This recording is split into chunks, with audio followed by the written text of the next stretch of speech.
All right, Al, thank you so much. It's just been over a month since NASA astronaut Scott Kelly began his year-long stay on the International Space Station. It's a mission that also involves his identical twin brother, Mark Kelly, and both brothers are with us this morning. Scott is aboard the International Space Station, and Mark's a bit closer. He's a former astronaut, NBC space analyst, is right here with us in the studio. Good morning to both of you.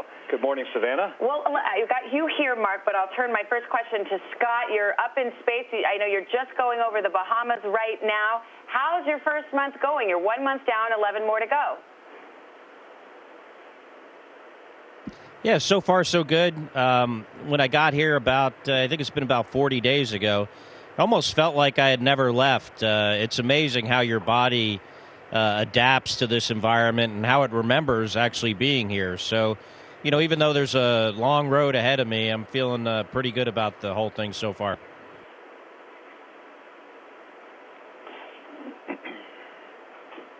You've got 5 other astronauts aboard the space station with you. I'm imagining an episode of The Real World. How is it actually going up there? How are you guys getting along, and how's your work going, more importantly? Yeah, we get along great. We're all professionals. We're in this together. It's, it's a tough environment to live in, but, as a team, we get through it, and our work's going great. Doing a lot of science, doing a lot of work on the space station itself. Pretty soon we're going to start moving one of the modules around and kind of reconfigure or reassemble the space station a little bit, so we have that work ahead of us. But, yeah, everything's great.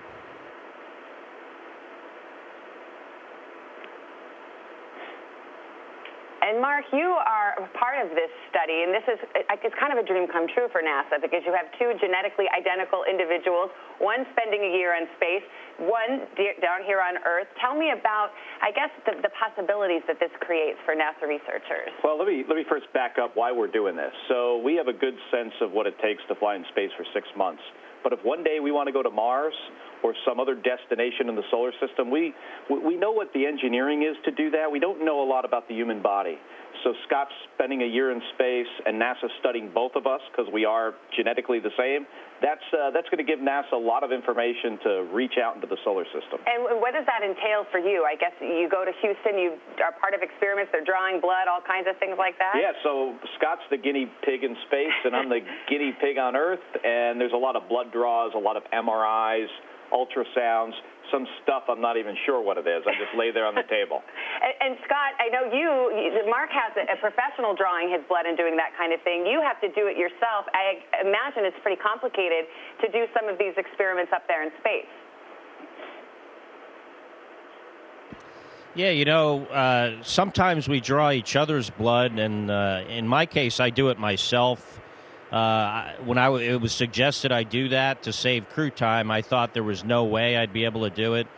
But for whatever reason, it doesn't hurt as much. It's easier, more convenient for me. But because of how many times I have to do this, it's more convenient for me to do it myself. So, I do the blood draws myself, and I also do a lot of the other things with guidance from the ground, like the ultrasounds, for instance, whether it's my eye or heart, carotid, brachial arteries, my leg muscles. All of those are done as me as the operator with help from the ground. And we have some other imaging devices, too, that we use, especially on our eyes, that the crew members on board are the operators, where, like you said, Mark has professionals helping him.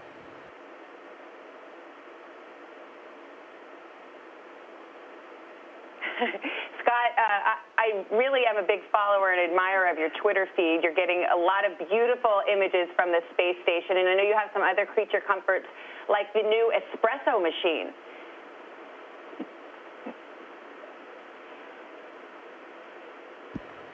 The space station is actually even though it's a remote place and it's a tough environment because you can never leave, there's no running water, you have a lot of work to do, you're always at work. There are little things that make life here more normal, like the espresso machine, which we just got running, which, by the way, is a science experiment, and we only have 15 espresso capsules, so we're kind of rationing those. But it worked great, tasted great. Recently got a projector television to use for work-related things like video conferences and and some software we can look at on it, but we also use it to watch movies. So, yeah, some of those little small things make a big difference up here.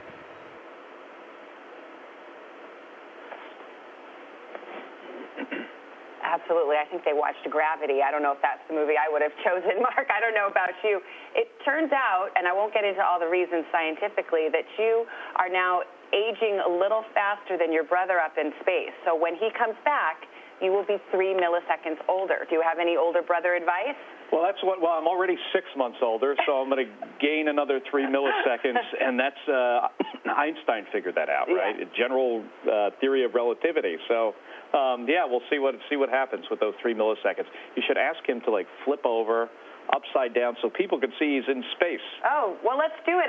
Your brother suggested you do some party tricks, Scott, as we leave you. Can you show us some weightlessness? Yeah, he sure will, but first I need to correct my brother. He said he was 6 months older. He's really only 6 minutes older. I know sometimes he thinks he's more like 6 months, but it's really only 6 minutes. Okay. I was wondering.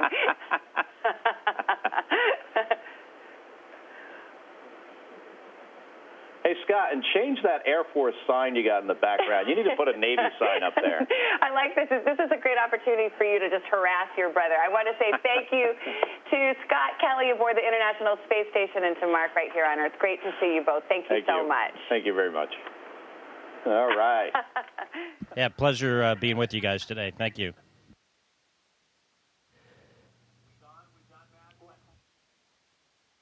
Thank you.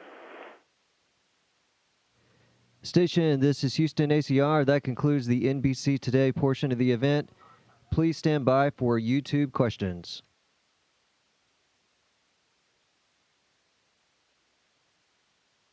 Hello, I'm Hank. So you're spending an entire year in space, which is cool, but you're also very much offering up your living body for scientific experimentation here, and you are going to have significant health impacts because of this research. What makes you willing and even enthusiastic to do that? Well, all astronauts that fly in space are human subjects, so this is just not about me. It's something we all do. Certainly, I'll be up here a little bit longer, but the reason I'm willing to do this is I think it's important research that we do, and it's going to be critical someday to us, going further out into space and hopefully to Mars someday.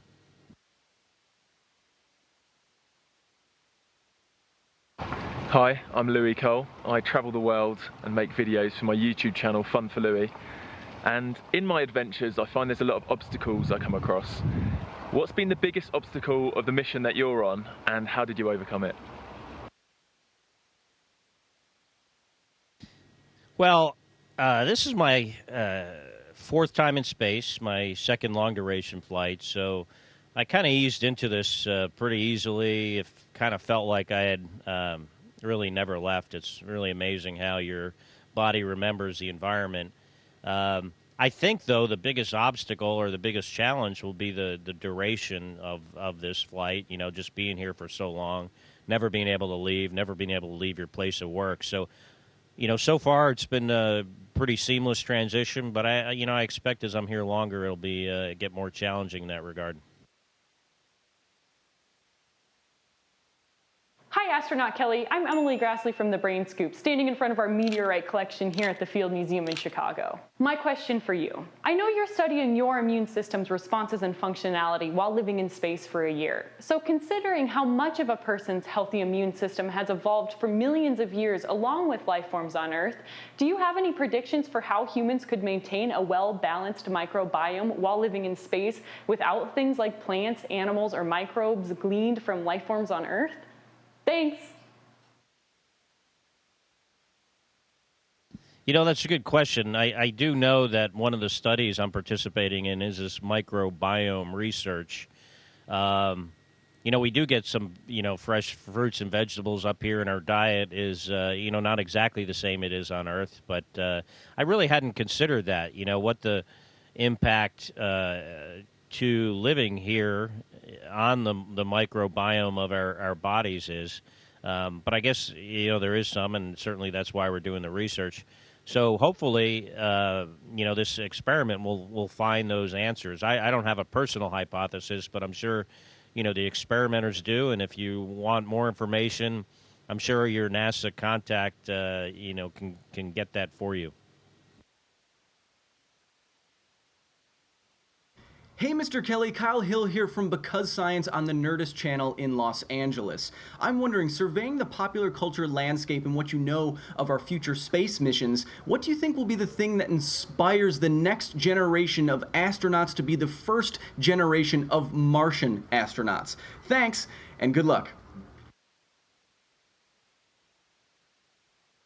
Well, I hope kids get inspiration from the space program like they do other places.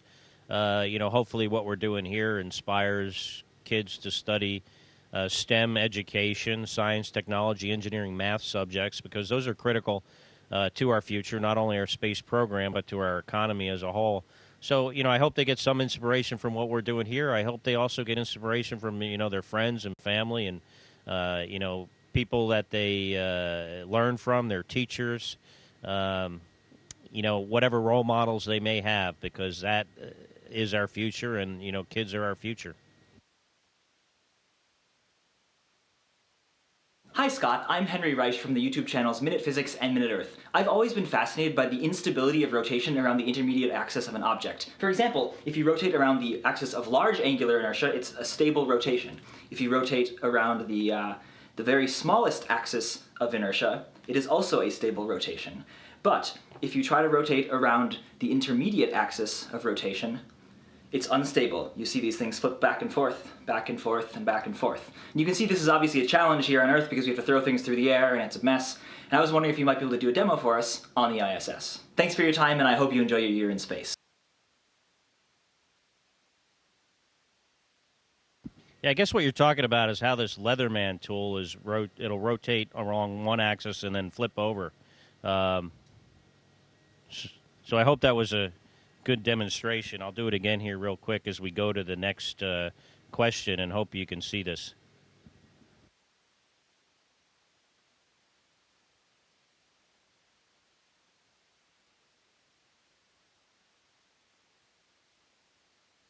Hello, Scott. My name is Michael Stevens from the YouTube channel Vsauce. I'm asking this question from Toronto, Ontario, and my question is about cosmic ray visuals. I've heard that up in space, stray cosmic rays can cause you to see flashes of light. Has that ever happened to you? And if so, what does it look like?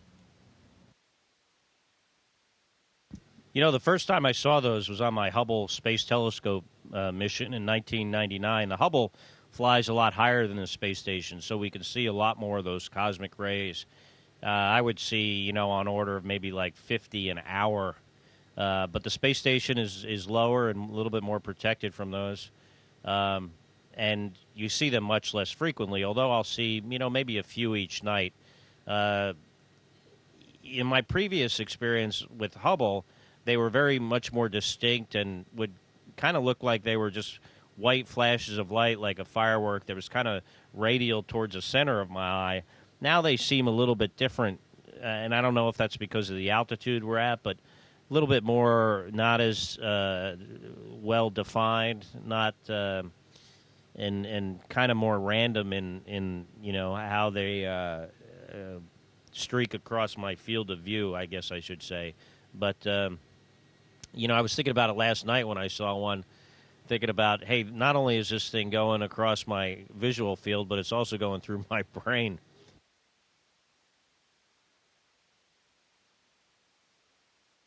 Hey, Scott, it's Destin from Smarter Every Day. Enjoyed working with you. Hope to do it again. Drop me an email if you're interested. Quick question. What kind of watch do you wear? I know you have two, but I don't know why. What features are important on an astronaut's watch? Stay safe up there, Commander. Hey, Destin. Good to hear from you. So normally the watch I wear up here is an Omega watch because one reason the Omega is good is because it has a very loud alarm. It has a light that is very bright. It's one that was designed for space. The light you can almost use as a flashlight if it's really dark, like in the evenings. Today I'm wearing a Breitling that my brother gave me because I was just talking to him on the Today Show. So, but I normally don't wear this watch during the working day. And the other one is a sleep study watch that Misha and I have to wear the whole time we're up here, which measures acceleration. In other words, whether you're moving around or not, and light. So it can tell, pretty accurately when we're asleep and when we're awake. Hey, this is Hank again. So imagine when the thrust of that last rocket stops and you become weightless for the first time of the journey. It feels initially like you're falling, because that's what you're doing. You're really falling around the Earth and missing it for a year. It's that moment when the airplane drops in the turbulence, or you're at the top of the roller coaster and you feel that feeling in your stomach. That's what I imagine it feels like. When does that feeling stop? Or does it stop? Or do you just feel like you're falling forever? Well, on launch, it stops pretty quickly. I think some people don't even ever experience it. I don't really feel that way for long on launch after the engines cut off and you first experience microgravity. However, I can go in my crew quarters at night when it's dark and I'm getting ready to go to sleep and close my eyes and, convince myself I do have a feeling of falling, but it takes a little bit of effort. But we're, that's why everything floats here, is because, it's not because we're so far away from Earth and the gravity is low. It's because we're all in free fall around the Earth at the same time. So I can convince myself that I feel that, although I don't feel it right this second as I'm talking to you. Hi, I'm Louis Cole. I travel the world filming videos for my YouTube channel. And doing what you're doing, staying up on the International Space Station, is the biggest adventure I could imagine, and I'm sure it has been for you. But if you could travel to anywhere else in space, any solar system or planet, where would it be?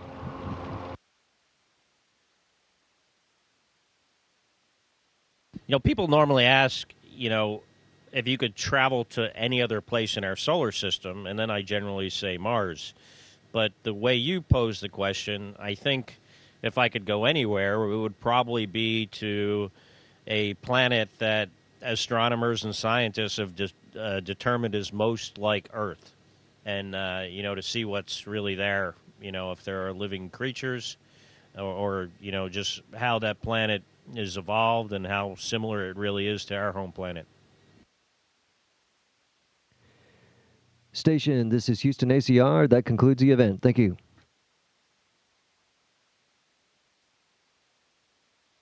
My pleasure. Thank you, NBC Today and YouTube followers. Station, we are now resuming operational audio communications.